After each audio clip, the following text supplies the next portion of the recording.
Views of Faisal محمد کے انتہائی واجب الاحترام سبسکرائبر اور ویورز کی خدمت میں فیصل محمد کا سلام عرض ہے۔ اس وقت جو کچھ پاکستان میں ہو رہا ہے اور جو ہمارے ارد گرد ہو رہا ہے، اس حوالے سے ہم کچھ اہم خبریں اور اپنا تجزیہ لے کر آپ کے پاس حاضر ہیں۔ پہلے تو ہم آج تھوڑا سا ذکر کر لیتے ہیں، ایک دو چار خبریں بین الاقوامی بڑی اہم ہیں۔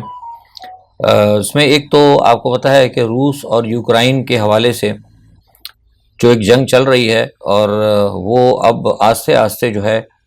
مجھے لگ رہا ہے کہ شاید کسی مقام پر، مرکز پر وہ شاید پہنچنے کی اب تیاری کی جا رہی ہے۔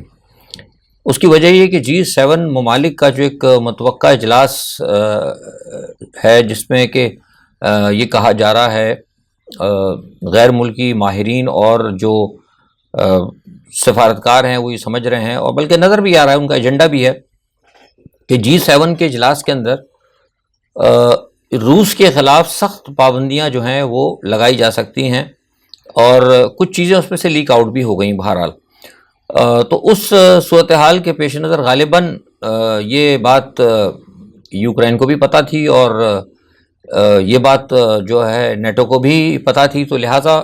اسی پس منظر میں، اسی پیرائی میں یوکرائن کو آخری اس میں کہ ایک جب یہ روس پر پابندی لگے گی تو بہت زیادہ، جب روس پر دباؤ آئے گا تو اس سے پہلے جتنا ہو سکتا ہے روس کو دبا لیا جائے یا پھر کرائمیا واپس لے لی جائے، اس قسم کی باتیں کی گئی ہیں۔ میں ذرا مختصر آپ کو بتا رہا ہوں نیٹو کے اندر۔ اسی لیے یہی سوچ کے پھر وہ اسٹارم شیڈو میزائل جو ہے وہ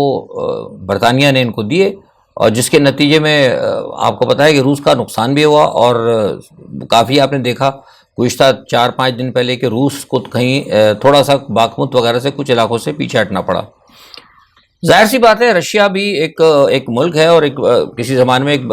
پاور رہا ہے، تو وہ بھی اس چیز کو مانیٹر کر رہا ہے، تو لہٰذا ان کو یہ پتا تھا کہ اب G7 کے اندر اگر شاید ہوتا ہے، اب قطع نظر اس کے کہ وہ آیا جو G7 کی پابندیاں ہیں وہ روس پر کتنا اثر کرتی ہیں نہیں کرتی، لیکن روس نے، میں سمجھتا ہوں کہ اس سے پہلے ہی انہوں نے کہا کہ جب وہ G7 کا اجلاس ہو، اور اس سے پہلے بھی ہم کوئی ایسا کام کر جائیں کہ وہ سارا جو ہے نا ان کا جو بھی اگر وہ پابندی لگاتے ہیں جنگ بند کرنے کے حوالے سے جو کچھ بھی، تو وہ یوکرائن سے قابل ہی نہ رہے۔ تو لہٰذا گزشتہ 24 گھنٹوں میں انہوں نے ایک ساتھ 25 مطلب جسے کہتے ہیں کہ شہروں کے اوپر، ایک ساتھ 25 شہروں پہ انہوں نے حملے کیے، اور گزشتہ 24 گھنٹے میں تقریباً 170 حملے انہوں نے کیے، جس میں تقریباً کچھ 5 یا 7 تو مزید ایسے 7-8 شہر ہیں، جس میں لیمن ہے، ڈورسیان ہے، اور خارکیو ہے، ڈونسک ہے، اور انسانک ہے، لیویپول ہے، باخمود ہے، اس طرح کئی قسم کے، یہ تو تقریباً روس نے بالکل ختم کر دیے۔ یعنی آپ اندازہ لگائیں کہ 15 یا 16 شہروں پہ اچانک بڑے حملے کر کے بالکل، یعنی گزشتہ 24 گھنٹوں میں روس نے تہس نہس کر کے رکھ دیا ہے۔ اور اب یہ خبر جو ہے مطلب یہ کوئی صرف روس کی نہیں ہے، بلکہ بین الاقوامی جو ذرائع وہ کنفرم کر رہے ہیں۔ تو اس سے یہ لگتا ہے کہ روس نے بھی اس چیز کو دیکھ لیا تھا کہ وہ اگر G7 کا اجلاس ہوتا ہے اور اس پر ہم پر اگر کوئی پابندی لگتی ہے، تو اس سے پہلے جو ہے نا، اس اجلاس سے پہلے ہم کیوں نہ اپنا اہداف حاصل کر لیں۔ اچھا، یہ تمام بھی صورتحال چل رہی۔ دوسری طرف زیلنسکی کی کوشش یہ تھی کہ وہ کسی طریقے سے یہ جو حملے ہوئے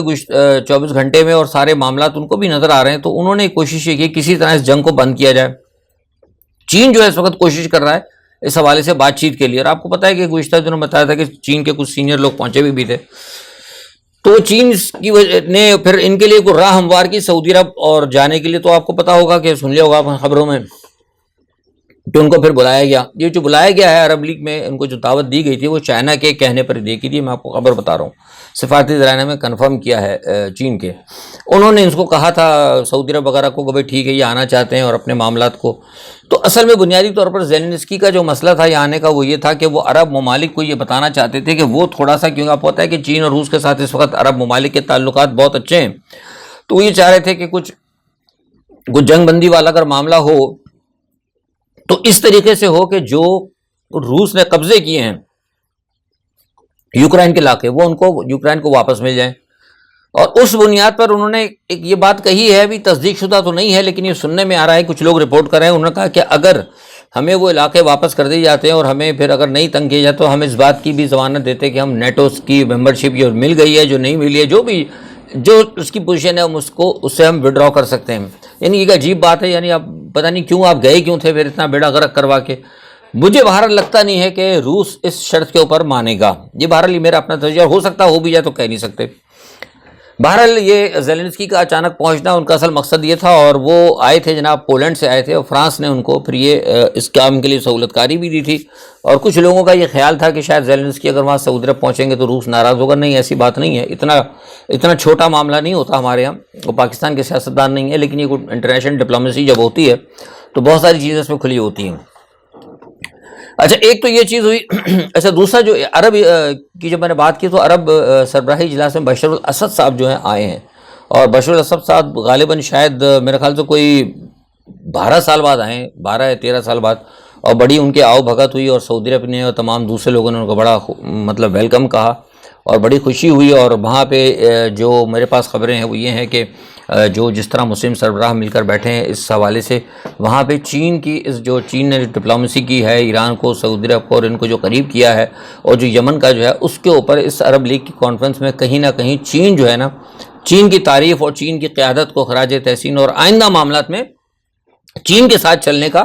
فیصلے پہ جو ہے وہ فیصلے کیے گئے ہیں، یا ان کے اوپر مطلب کی جا رہی ہے. مختصر میں آپ کو بتا رہا ہوں کیونکہ وی لاگ چھوٹا سا ہوتا ہے، اس میں اتنا ٹائم نہیں ہوتا. تو القصہ مختصر یہ کہ عرب لیگ کے اندر چائنا کے حوالے سے بڑے اہم فیصلے جو ہیں کیے گئے ہیں، اور لگتا ہے کہ وہ جو نیو اوپیک وغیرہ سارا چین کا، روس کا، ایک بہت بڑا جس میں نے کہا تھا نا کہ ایک بہت بڑا ایک اتحاد بن کے نکلے گا، جو کہ دنیا کے اندر جو بڑے جو معاملات ہیں اس میں وہ تبدیلی لائے گا، اور امریکہ جو ہے اس کے اندر وہ کہیں نہ کہیں پھر اکیلا ہوگا. اچھا، ایک چیز تو یہ ہو گئی. دوسرا ایک بات یہ ہے کہ جاپان کی جو ریڈ کراس ہے اس نے، اور عالمی ریڈ کراس نے اس تمام صورتحال کو دیکھتے ہوئے ایک بڑا فیصلہ کیا، اور انہوں نے مطالبہ کیا کہ یہ جو روس کا اور یوکرین کا جو مسئلہ چل رہا ہے، اور خطرہ بھی ہے ابھی بھی، کیونکہ جنگ تو چل رہی ہے، ابھی بھی ہو سکتا ہے کہیں سے کچھ کام ہو جائے، کیونکہ میں نے کہا نا کہ نیٹو کی اور پیچھے کیونکہ امریکہ جیسے میں نے کہا اکیلا ہو رہا، تو ہو سکتا ہے وہ کوئی شرارت ہی نہ کروا دے. تو اس لیے وہ لوگ کوشش کر رہے ہیں کہ جو ایٹمی جو ہتھیار ہیں نا، ان کو جو محدود کرنے کے حوالے سے تمام بڑے ممالک G7 والے اور جو G20 جتنے بھی ممالک ہیں وہ اس کے اوپر کوئی مطلب کو فیصلہ کریں. بہرحال وہ کوشش کر رہے ہیں، اور جاپان نے کہا بھی. ابھی جاپان کی ملاقات ہوئی تھی آپ کو پتہ ہے ان کے ساتھ، بائیڈن کے ساتھ، تو اب اس میں دیکھیں کیا ہوتا ہے، ابھی دیکھنا پڑے گا. بہرحال ایک چیز یہ، اور دوسری ایک سب سے بڑی عجیب خبر اور اچھی خبر بھی ہے کہ مسجد اقصیٰ کا دروازے کی چابی جو تقریباً آج سے کوئی میرے خیال سے کوئی 58 سال پہلے، 58 ایئرس یا 58 یا 56 سال پہلے ایک چوری کر لی تھی صہیونیوں نے. وہ چابی جو ہے نا مسجد اقصیٰ کے دروازے کی، ایک بہت بڑا دروازہ تھا تاریخی اس کی چابی جو ہے نا یہ واپس کر دی ہے. تو یہ بھی میں سمجھتا ہوں کہ بہت بڑی خبر ہے مسلمانوں کے لیے کہ ایک بڑا دروازہ جس کے لیے بڑا ہنگامہ تھا کہ وہ تاریخی چابی جو ان کے پاس ہے، وہ دروازہ کھولا بھی نہیں کھولا تھا. دوسرے دروازے سے ظاہر جاتے تھے لیکن وہ دروازہ نہیں کھولا گیا تھا. بہرحال یہ ایک اچھی خبر تھی. اچھا، دوسرا روس اور ایران کے حوالے سے آپ نے سن ہی لیا ہوگا کہ وہ ایک پائپ لائن بنا رہے ہیں، ایک ریلوے لائن بنا رہے ہیں. پائپ لائن کے تو ویسے منصوبے ہیں ان کے. اس منصوبے کے اندر یہ کہ بھارت، ایران، روس، آذربائیجان اور ان سب کا جو ہے نا ریلوے لائن کے ذریعے بڑا اس کے اندر وہ ہے تجارت قائم ہوگی، اور بڑا اچھا اثر ہوگا. اور جیسے ایک طرف چائنا کا ہے کہ چائنا نے ایک وہ اپنا سی پیک لگا ہوا، اس طرح رشیا بھی ہے،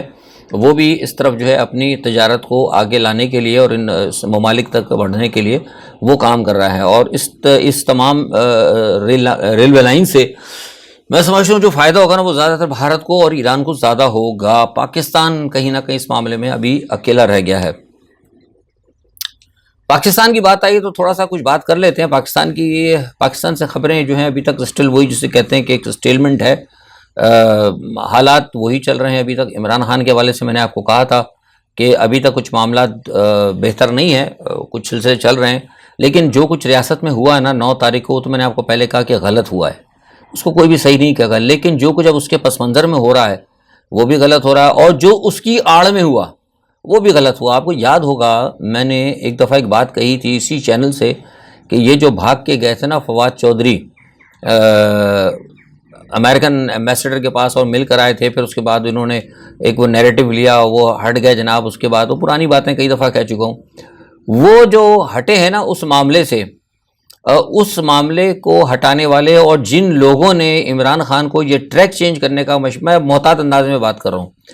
جن لوگوں نے عمران خان کو یہ ٹریک چینج کرنے کا مشورہ دیا تھا، کوئی بھی تھا XYZ، اب میرا کام نہیں ہے ان کی نشاندہی کرنا، ان لوگوں نے عمران خان کو سامنے رکھتے ہوئے اور عمران خان کی حکومت کو اور عمران خان کے ایشو کو سامنے رکھتے ہوئے کچھ اپنے بین الاقوامی طاقتوں کے ساتھ کچھ ایسے معاملات بھی انہوں نے کرنے کی کوشش کی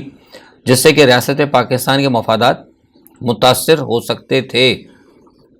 کچھ چیزیں ایسی تھیں، لیکن میں نے آپ کو پتا ہے میں بار بار جو کہہ رہا تھا، لیکن میرا کام نہیں ہے، مطلب میں آپ کو اکثر بیشتر جو چینل دیکھتے ہیں آپ کو پتا ہے میں بہت ساری چیزیں کہتا ہوں کہ بھائی میں نہیں بتاؤں گا کیونکہ پاکستان کے حوالے سے حساس ہے، تو یہ بات بھی میں نے ایک جگہ کی تھی آپ کو، تو میں نے کہا تھا کہ اس پہ غور کیا جائے، لیکن بہرحال اب میں نے یہ بھی کہا تھا کہ بھائی وہ عمران خان ہے، بڑی پارٹی کے لیڈر ہیں، وہ زیادہ بہتر سمجھتے ہیں، ان کی پارٹی کا مسئلہ ہے۔ بہرحال کہنے کا مقصد یہ کہ کچھ چیزیں جو ایسی ہوئی ہیں جسے کہتے ہیں نا کہ دو تین جگہ سے، ایک طرف عمران خان کے ساتھ بھائی الیکشن کی بات ہو رہی ہے اور یہ ہو رہا ہے، پھر ساتھ میں عمران خان کے ساتھ زیادتی ہو رہی ہے، عمران خان پہ کیسز بن رہے ہیں، کیس پہ کیس، کیس پہ کیس، ان کو ادھر لگا ہوا ہے، اس کے پیچھے پھر ان کو رہا کرنے کے لیے جو بین الاقوامی طور پہ اپیلیں ہو رہی ہیں، اب وہ بین الاقوامی اپیلوں کے اندر کون کون سے معاملات ہو رہے ہیں، کس کس کے ساتھ آپ تعلقات پیدا کر رہے ہیں، کس کس کی ایما پر آپ کیا باتیں کر رہے ہیں، کس کو کیا کہہ رہے ہیں، تو وہ سارے جو ہے نا معاملات وہ بھی مانیٹر ہوتے رہے ہیں۔ اس لیے میں اشارتاً کہتا رہا تھا کہ یہ معاملات خراب ہیں، اس لیے میں کہتا کہ جو کچھ ہوا وہ بھی ہوا برا، اور جو اب ہو رہا ہے وہ بھی غلط ہوا، اور جو کچھ بیچ میں کیا گیا وہ بھی غلط ہوا۔ اچھا، اب اس میں ایک چیز یہ ہے کہ آج خبروں پہ آتے ہیں، آج جو اہم خبر ہے وہ یہ ہے کہ آج یہ بات کہی کہ PTI کی جانب سے جناب بڑا ایک خطرہ تھا، اور یہ کہا گیا ہے کہ جناب وہ تو TTP سے ان کے تعلق تھے، اور عمران خان صاحب جو ہیں مطلب TTP کے ساتھ مل کے، تحریک طالبان پاکستان ساتھ مل کر مریم نواز اور تمام پتہ نہیں کیا فوجیوں کو اللہ معاف کرے الٹے جو نام ہی ڈالنا جس کے بھی اہم شخصیات کو وہ قتل کرا سکتے تھے، ان کے ساتھ مل کر دہشت گردی کرا سکتے تھے۔ اب وہ جناب یہ ادھر سے معلومات جوڑی جا رہی ہیں، میرے پاس تو بہرحال ایسی کوئی اطلاع نہیں ہے، نہ ہمارے پاس کوئی علم ہے، لیکن ہم یہ ضرور کہتے رہتے ہیں آپ سے کہ اگر یہ عمران خان صاحب اگر یہ جو اتنا بڑا 40-50 جب جلسے ہوئے تھے نا، جلسوں کے دوران ہی ہم نے کہہ دیا تھا، 20-22 جلسے تھے، میں نے کہا جلسوں کو ختم کریں، اب ادھر چلیں PDM کی طرف، تو لیکن وہ بہرحال نہیں گئے، اور یہ بہت ساری چیزیں ہمیں پتہ تھیں کہ کون کیا کیا کر رہا ہے، رابطے کر رہا ہے۔ آپ کو میں نے بتایا بھی تھا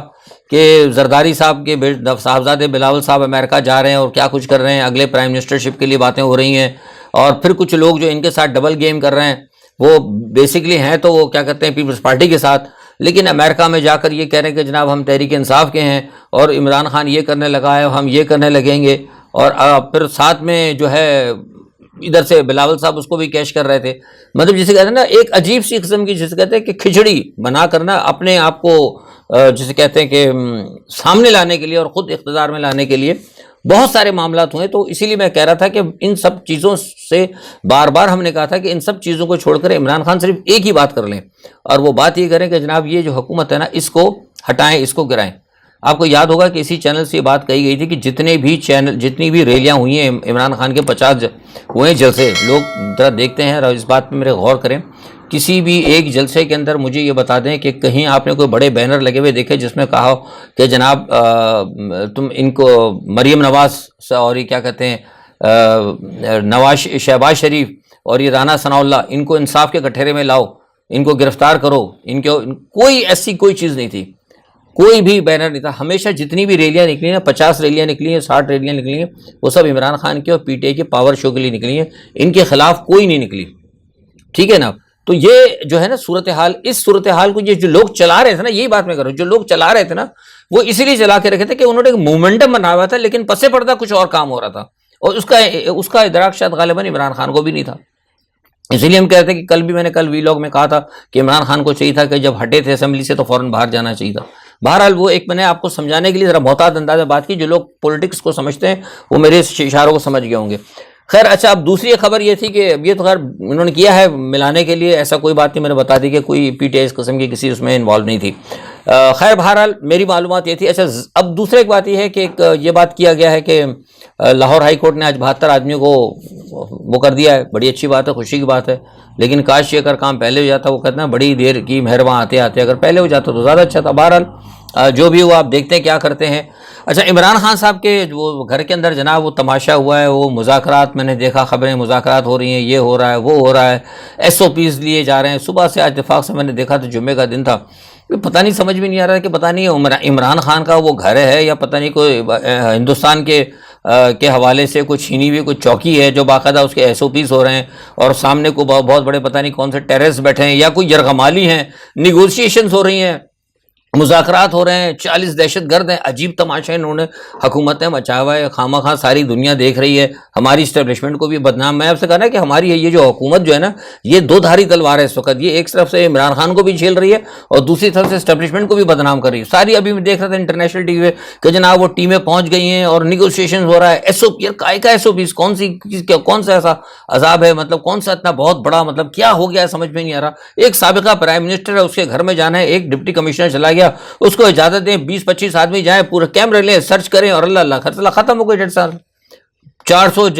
دہشت گرد ہیں، 40 دہشت گرد ہیں، ابھی پتہ نہیں 15 انہوں نے پکڑ لیے 35، یہ سب جو ہے نا سارے کا سارا بنیادی طور پر نا یہ پاکستان کو بدنام کر رہی ہے ہماری پی ڈی ایم اس قسم کی خبریں چلوا کر۔ اور یہ نوٹس لینا چاہیے، یہ جو وہاں پر حامد میر صاحب کے بھائی بیٹھے ہیں اور جو محسن نقوی صاحب کر رہے ہیں، میں سمجھتا ہوں کہ اداروں کو اس چیز کا نوٹس لینا ہوگا، کیونکہ یہ سب چیزیں لگا کے نا یہ پھر جو اداروں میں جو 9 مئی کے جو فوج کے خلاف جو معاملات ہوئے نا وہ معاملات دب رہے ہیں اور یہ معاملات زیادہ اٹھ رہے ہیں، ذرا اس چیز پہ بھی تھوڑا خیال کریں۔ اچھا، بات دوسری ہو رہی ہے اس کی ملٹری کورٹس کی۔ دیکھیے بہرحال ملٹری کورٹس وہ بنا رہے ہیں ان کی مرضی، لیکن میرا اپنا ذاتی خیال ہے کہ اصولاً یہ غلط ہے۔ ایک سول سیٹ اپ ہے، وہاں پر ملٹری کورٹس آپ بنا رہے ہیں، ایک تو اس سے ملک کی ویلیو خراب ہوتی ہے، دوسری سب سے بڑی بات ہے کہ ہمارے ملک کا جو، میں نے اس پہ اخبارات میں بیان بھی تھا، میرا ٹویٹ بھی کیا ہے کہ ہمارے ملک کی جو ہے نا تاریخ بھی نہیں بتاتی کہ ہم نے ہر قانون کا ہم نے غلط استعمال کیا ہے۔ تو یہ ملٹری کورٹس ہے، کہیں نہ کہیں فوج کہاں تک دیکھے گی، اٹھا کے ہم 2-4 لگا کے، ظاہر تحقیقاتی ایجنسی تو پولیس ہی ہوں گی نا، 2-4 لگا لوگوں کے کسی کو ٹھوک دیں گے اٹھا کر، اور پھر وہ جو خدا نہ حادثہ کل کلا کر وہ کوئی بے گناہ فوجی اس کا عدالت کا شکار ہو گیا تو پھر جا کر ٹوپی پھر وہی کسی فوجی جرنیل کی یا فوج کی آئے گی۔ تو لہٰذا میں سمجھتا ہوں کہ اس کو نہ کیا جائے، جو ملکی قوانین کے تحت ہے نا ان کے تحت جو ہے آپ کٹہرے میں لائیں، انصاف کے کٹہرے میں لائیں اور اس میں سخت سزا دیں۔ تو یہ ایک بہرحال میرا تھا۔ اچھا، سعد رضوی صاحب نے بھی آج مذمت کی ہے 9 مئی کی، اور وہ بہرحال اس وقت کوشش کر رہے ہیں، مطلب everybody is trying to himself کہ بھئی اس مسئلے کو کیش کروایا جائے، اور کیش کرا کے مطلب وہ چاہتے ہیں کہ ہم اسٹیبلشمنٹ کے قریب ہو جائیں۔ اور بہرحال یہ کہ اس واقعہ کو دیکھ کر کچھ لوگ پیچھے ہیں بھی، کچھ چھوڑ کے پی ٹی آئی کو جا بھی رہے ہیں، لیکن سوال یہ پیدا ہوتا ہے، دیکھنا ہوگا کہ کیا یہ سب کچھ کرنے کے بعد کیا عمران خان صاحب کی مقبولیت ختم ہو جائے گی؟ عمران خان صاحب اگر زندہ ہیں، ٹو بی ویری فرینک، اگر جب تک عمران خان صاحب زندہ ہیں، چاہے وہ پاکستان میں رہیں، انگلینڈ میں رہیں یا لنڈن میں رہیں، عوام کے دل میں جو ان کی فی الحال محبت ہے وہ کم نہیں ہوگی اس طریقے سے۔ اس کے لیے اگر وہ بہترین طریقہ اگر کوئی اور ہو سکتا تو وہی تھا کہ آپ الیکشن کرائیں، الیکشن کرانے کے بعد اگر عمران خان اگر نہیں چلا سکتے تو پھر عمران خان اگر جب دوبارہ اگر فلاپ ہوں گے تو پھر ان کے لیے ان کی وہ نہیں ہوگی۔ لیکن جس طریقے سے اتارا گیا ہے، کیونکہ اب بہت سارے لوگ کہتے ہیں کہ یہ ہم نے نہیں توڑا، ہم نے نہیں پھوڑا، بھائی جتنی عمران خان کی مقبولیت ہے، یہ جو خواجہ آصف صاحب کہہ رہے تھے اتنی مقبولیت آپ کی نہیں تھی، نواز شریف کی اتنی مقبولیت نہیں تھی، یہ ان لوگوں کی ان کی اتنی مقبولیت نہیں تھی جتنی مقبولیت عمران خان کی ہے۔ مقبولیت تھی جبھی تو انٹرنیشنل ایجنسیز نے آ کے بیچ میں کود کے، جو پاکستان دشمن ایجنسیز تھی انہوں نے آ کے سارا کھلواڑ کرایا، اور پاکستان کی جو فوج کی جو تنصیبات ہیں ان کے اوپر جان بوجھ کر حملہ کرایا گیا پسے پردہ بیچ میں جو گیم کروا کر۔ تو ایسے آپ نہیں کہہ سکتے کہ ہم نے نہیں کیا، ہم نے نہیں کیا، آپ کی اتنی ویلیو ہی نہیں تھی، آپ جائیں، آپ اتنے بندے ہی نہیں اکٹھے کر سکتے تھے آپ۔ تو خیر یہ ایک بات آ گئی تھی بیچ میں، تو یہ دیکھنا ہوگا۔ اچھا، آخر میں ایک بات ہوتی ہے، عمران ریاض کے حوالے سے لوگوں نے پوچھا، دیکھیے عمران ریاض کی میں پہلے بھی آپ کو بتا چکا ہوں، آج پھر کہہ دوں، میرے پاس ان کے حوالے سے جو اطلاع وہ یہ ہے کہ ان کے ساتھ ان پر تشدد ہوا تھا، میں نے آپ کو بتایا تھا، اور مجھے آج جو میں نے معلومات کی ہوئی ہے کہ ان کی حالت ٹھیک نہیں ہے، وہ فی الحال ابھی کھڑے بھی نہیں ہو سکتے، اور جو ان کی اس وقت حالت ہے، جس کے پاس بھی ہیں وہ ابھی چھوڑ دیں، جس کے پاس ہیں وہ خود جانیں گے کہ کیوں ہے ان کے پاس، کیسے ہیں، یہ عدالت کا کام ہے، لیکن جس کے پاس بھی ہے ان کی حالت اچھی نہیں ہے، وہ بھی کھڑے نہیں ہو سکتے، اور ان کے پر تشدد ہوا ہے، اور اس حالت جو اس وقت ان کی اس وقت حالت ہے، سوری آج جو کل رات تک جو ان کی حالت تھی، اس حالت کے اندر وہ عدالت میں پیش نہیں ہو سکتے تھے۔ تو لہٰذا ہو سکتا ہے شاید کچھ بہتری کر کے، کچھ دوا دارو کر کے اگر ہو گیا معاملہ درست تو ہو سکتا ہے انشاءاللہ وہ ان کو پیش کر دیں، اور ہماری دعا ہے کہ خدا کرے عمران ریاض کو جلد پیش کر دیا جائے تو اچھا ہے۔ اور میں نے خود اب کہا تھا عمران ریاض سے، تو خیر میری بات تو نہیں ہوئی تھی کبھی ڈائریکٹ، لیکن ایک آدھ دفعہ کسی کے ذریعے میں نے پیغام پہنچایا تھا، ان کو کہا تھا، میں نے کہا یار آپ کو پتہ ہے کہ آپ کس ملک میں رہ رہے ہیں، بہتر ہے کہ تھوڑا سا معاملہ آپ درست کریں، کیونکہ یہاں پہ آپ کو انصاف ملنے والا نہیں ہے، آپ کس سے لڑیں گے چومکھی۔ تو بہتر یہ تھا، میں نے ان سے کہا تھا کہ تھوڑا سا وہ سافٹ کریں، لیکن بہرحال ایک انسان کی سوچ ہوتی ہے، وہ بہت زیادہ ہارڈ تھے، وہ کہتے تھے، ان کی سوچ تھی کہ نہیں بھائی میں نہیں وہ جاؤں گا، ذرا سا بھی کمپرومائز کروں گا تو اس کی وجہ سے ان کو تھوڑا سا یہ پریشانی ہوئی. بہرحال میں دعا کرتا ہوں کہ اللہ تعالیٰ ان کے لیے آسانیاں پیدا کرے اور خدا ان کو صحت دے اور وہ جلد سے جلد جو ہے ہمارے درمیان ہو. آج کے لیے اتنا ہی. اپنا بہت خیال رکھیے گا. اللہ حافظ.